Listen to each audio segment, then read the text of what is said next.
Sir ഇപ്പൊ ഞാൻ plus two കഴിഞ്ഞ് റിസൾട്ട് ഒക്കെ വന്ന് അടുത്തൊരു കോഴ്സിന് വേണ്ടി വെയിറ്റ് നിൽക്കാണ്.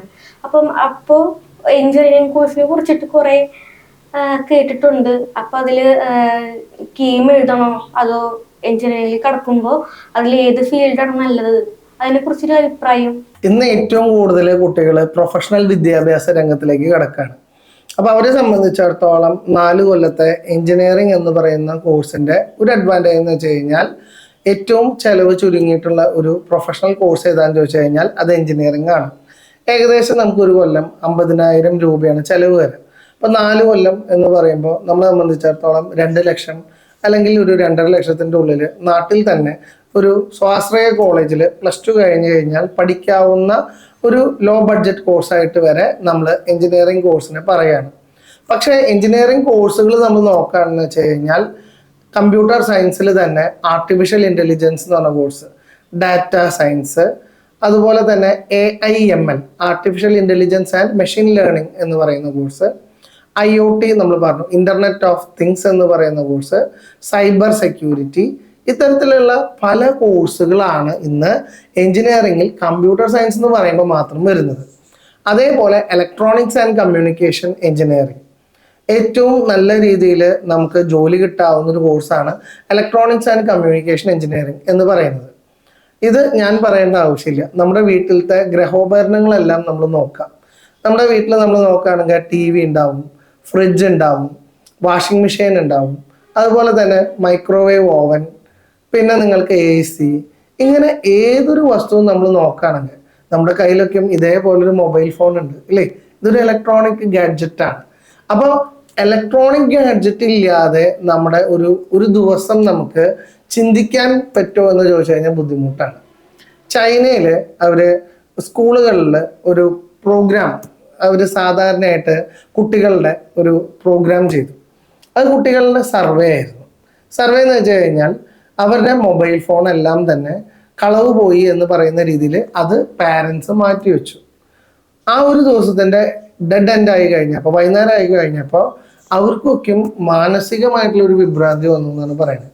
24 മണിക്കൂർ നമ്മൾ മൊബൈൽ ഫോൺ ഇല്ലാതിരിക്കുകയാണെന്ന് വെച്ച് കഴിഞ്ഞാൽ നമുക്ക് എന്തോ ഒരു അസ്വസ്ഥത ഡെവലപ്പ് ചെയ്യാണ്.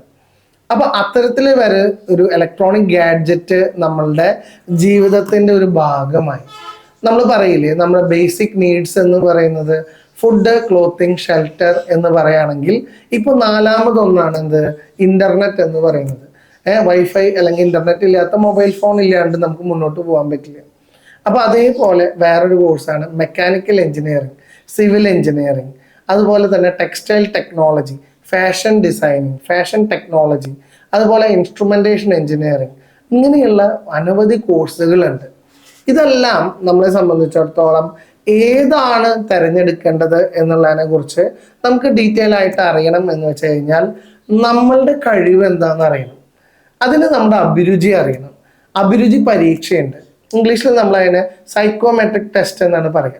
നമ്മുടെ IQ, നമ്മുടെ ലാംഗ്വേജ്, നമ്മളായിട്ടൊരു 1-to-1 ആയിട്ടുള്ളൊരു ഇൻ്റർവ്യൂ, അതായത് കൗൺസിലിംഗ് എന്ന് പറയും അല്ലേ? ഇതെല്ലാം കഴിഞ്ഞ് നമുക്ക് കുറച്ച് ക്വസ്റ്റ്യൻസ് ഒക്കെ തരും. അത്ര ടഫായിട്ടുള്ള ക്വസ്റ്റ്യൻ ഒന്നല്ല. ഇഷ്ടപ്പെട്ട നിറം എന്ന് പറഞ്ഞു കഴിഞ്ഞാൽ നമുക്ക് എല്ലാവർക്കും കുറെ കളറുകളോട് താല്പര്യം ഉണ്ടാവും ഇല്ലേ? ഏതാ ഇയാൾക്ക് ഇഷ്ടപ്പെട്ട കളറ്? ബ്ലാക്ക് കളറാണ്. ഇയാൾക്ക് ഇഷ്ടപ്പെട്ട കളറ് റെഡ് കളറാണ്. ഓറഞ്ച്. ടീച്ചർക്കോ? Aqua blue. അപ്പൊ ഒരാളും സെയിം ആയിട്ടുള്ള കളർ പറഞ്ഞില്ല അല്ലെ? അപ്പൊ ഓരോരുത്തരും പേഴ്സണാലിറ്റി എന്ന് പറയുന്നത് ഡിഫറെന്റ് ആണ്. എല്ലാ മനുഷ്യന്മാരും യുണീക്കാണ് എന്ന് ഇതിൽ നിന്ന് തന്നെ നമുക്ക് മനസ്സിലാക്കാൻ പറ്റും അല്ലെ? അപ്പൊ അങ്ങനെയുള്ള ചെറിയ ചെറിയ ക്വസ്റ്റ്യൻസ് ആണ് അഭിരുചി പരീക്ഷയിൽ ഉണ്ടാവാം.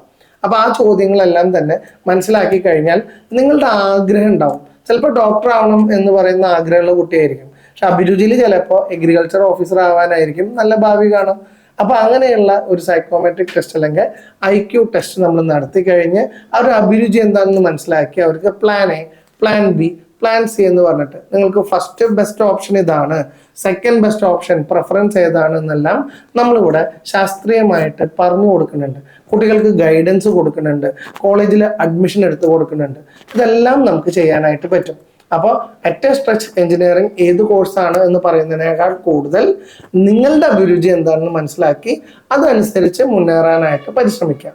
നന്നായി പടം വരയ്ക്കാനും കാര്യങ്ങളൊക്കെ ഉണ്ടെന്ന് വെച്ച് കഴിഞ്ഞാൽ എഞ്ചിനീയറിംഗിൽ നമുക്ക് സിവിലിന്റെ പ്ലാനിങ് സ്ട്രക്ചറൊക്കെ വരയ്ക്കാനായിട്ട് പറ്റും. അല്ല കൂടുതലായിട്ട് ഇലക്ട്രോണിക് സർക്യൂട്ടുകൾ കുറെ കാര്യങ്ങൾ കുഞ്ഞുനാളിലെ കുറെ കാര്യങ്ങൾ ബൾബ് അങ്ങനെയുള്ള കുറെ കുഞ്ഞു കുഞ്ഞു സാധനങ്ങളൊക്കെ വാങ്ങിച്ച് സർക്യൂട്ട് ഉണ്ടാക്കുന്ന കുട്ടികളുണ്ടാവാം. അവർക്ക് ഇലക്ട്രോണിക്സ് ആയിരിക്കും താല്പര്യം ഉണ്ടാവാം. ചിലവർക്ക് കാറിനോട് ഭ്രമം ഉണ്ടാവും. പേര് പറഞ്ഞു കഴിഞ്ഞാൽ തന്നെ എൻ്റെ വീട്ടിലുണ്ട് കൊച്ചുകുട്ടി 2-3 വയസ്സായിട്ടുള്ള വർത്താനം പറയാറായിട്ടില്ലെങ്കിലും വണ്ടി കണ്ടു കഴിഞ്ഞാൽ ഓടി പോകണമെന്ന് പറയും അല്ലെ. അങ്ങനത്തെ രീതിയിലാണ് ഇന്ന് കാലഘട്ടം. അപ്പോൾ നമ്മുടെ അഭിരുചികൾക്ക് അനുസരിച്ച് നമുക്ക് ഉയരാം. എന്തായാലും നല്ല രീതിയിലുള്ള ഒരു അഭിരുചി എല്ലാം നോക്കി നല്ലൊരു കരിയർ നിങ്ങൾ എല്ലാവരും വാർത്തെടുക്കട്ടെ എന്ന് ഞാൻ ആശംസിക്കുന്നു.